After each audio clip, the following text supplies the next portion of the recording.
निठारी हत्याकांड, एक ऐसा नाम जो आज भी सुनकर रूह कांप जाती है। ये सिर्फ एक खौफनाक जुर्म की कहानी नहीं है, बल्कि उन अनसुलझे सवालों की भी दास्तान है जो आज तक इंसाफ के लिए चीख रहे हैं। तो चलिए, आज हम इस भयानक रहस्य की परतों को एक एक करके खोलते हैं। एक पल के लिए सोचिए, नोएडा के पास बसा एक आम सा गांव निठारे, जहां जिंदगी अपनी ही रफ्तार से चल रही थी। गलियों में बच्चों का शोर, लोगों की रोजमर्रा की भागदौड़। बाहर से देखने पर सब कुछ बिल्कुल नॉर्मल, पर उस नॉर्मल सी दिखने वाली जगह के नीचे जमीन में एक ऐसा राज दफन था जो जल्द ही पूरे देश को हिलाकर रखने वाला था। ये जो पूरा खौफ का सिलसिला था ना, ये कोई रातों रात शुरू नहीं हुआ था। इसकी कहानी शुरू होती है उन बच्चों के गायब होने से जिनकी चीखें शायद किसी ने सुनी ही नहीं। तो बात है साल 2005 की। निठारी के रहने वाले परिवारों पर ना एक अजीब सा डर मंडराने लगा था। पहले एक बच्चा गायब हुआ, फिर दूसरा, फिर एक और किसी को कुछ समझ नहीं आ रहा था कि हो क्या रहा है। देखते ही देखते ये गुमशुदगियां एक भयानक पैटर्न में बदल गईं और किसी के पास कोई जवाब नहीं था। और जब बेचारे परेशान माँ बाप पुलिस के पास मदद मांगने गए तो उन्हें क्या मिला? सिवाय टालम टोल के कुछ नहीं। अरे भाग गए होंगे, घर का कोई झगड़ा होगा, खुद ही वापस आ जाएंगे। मतलब हर फरियाद को बस अनसुना कर दिया गया। और इसी लापरवाही ने उस शैतान को और भी ज्यादा छूट दे दी। तो अब कहानी पहुंचती है उस जगह पर जो इस पूरे हॉरर शो का सेंटर था, मकान नंबर D5। और मिलते हैं उन दो लोगों से जो इस पूरी दहशत के बीचों बीच थे। तो देखिए, एक तरफ था मोनिंदर सिंह पंढेर, एक अमीर रसूखदार बिजनेसमैन, घर का मालिक। और दूसरी तरफ उसका नौकर सुरिंदर कोली, एकदम शांत चुपचाप रहने वाला आदमी।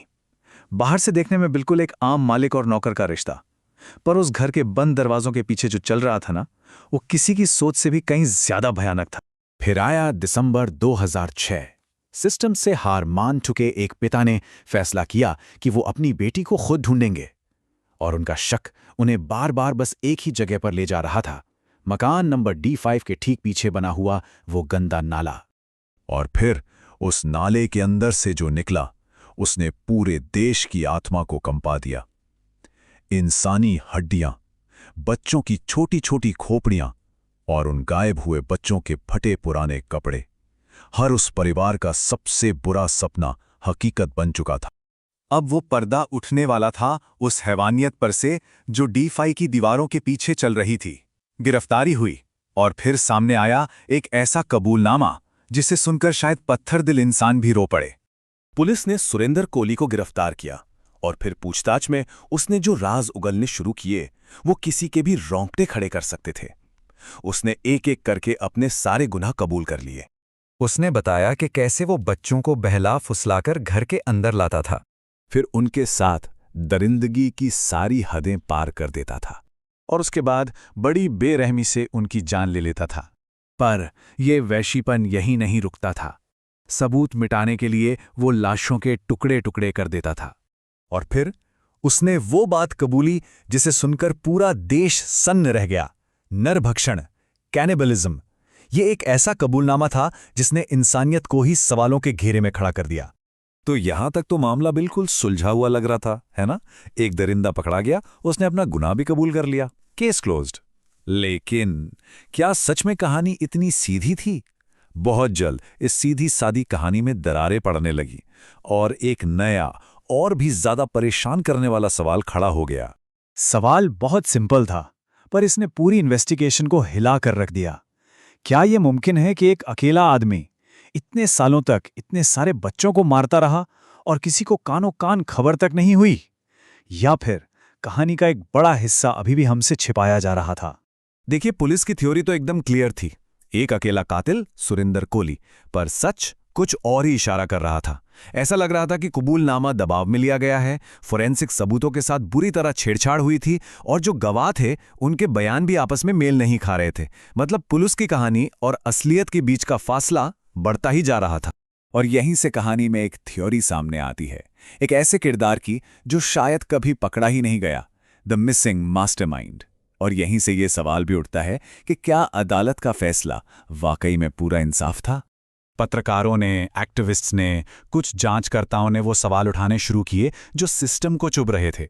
जैसे कि क्या कोली ये सब अकेले कर रहा था? क्या मोनिंदर पंढेर को उसके ऊंचे कॉन्टैक्ट्स बचा रहे थे? कहीं ये पूरा मामला किसी बड़े ह्यूमन ट्रैफिकिंग रैकेट का हिस्सा तो नहीं था? या फिर क्या ये भ्रष्टाचार ही था जिसकी वजह से ये अपराध इतने सालों तक चलते रहे? जांच से जुड़े एक ऑफिसर ने अपना नाम ना बताने की शर्त पर एक बात कही थी जो शायद इस पूरे केस को समेट देती है। कोहली बहुत कुछ जानता था, लेकिन सब कुछ नहीं। ये एक छोटी सी लाइन इशारा करती है कि असली खिलाड़ी तो शायद कभी पकड़ में ही नहीं आया। और फिर आया अदालत का वो फैसला जिसने इंसाफ की बची खुची उम्मीदों पर भी जैसे पानी फेर दिया। नौकर सुरेंद्र कोहली को कई मामलों में दोषी पाया गया और मौत की सजा सुनाई गई, लेकिन मालिक मोनिंदर पंढेर सबूतों की कमी का फायदा उठाकर ज्यादातर केसों से बरी हो गया। एक को फांसी, दूसरा आजाद। ये वो इंसाफ तो बिल्कुल नहीं था जिसका वो बेबस परिवार इंतजार कर रहे थे। तो निठारी सिर्फ कुछ हत्याओं की कहानी बनकर नहीं रह जाती। ये हमारे समाज और हमारे सिस्टम पर एक बहुत बड़ा तमाचा है। ये कहानी है पुलिस की घोर लापरवाही की, इस बात की कि कैसे हमारे यहाँ अमीरों और गरीबों के लिए इंसाफ के मायने भी अलग अलग हैं।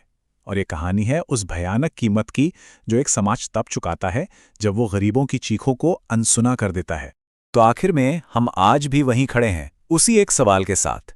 लाशें मिल गईं, एक आदमी को सजा भी हो गई, लेकिन निठारी का पूरा सच वो शायद आज भी उसी D5 मकान के नीचे किसी अंधेरी कब्र में दफन है, और शायद हमेशा दफन ही रहेगा।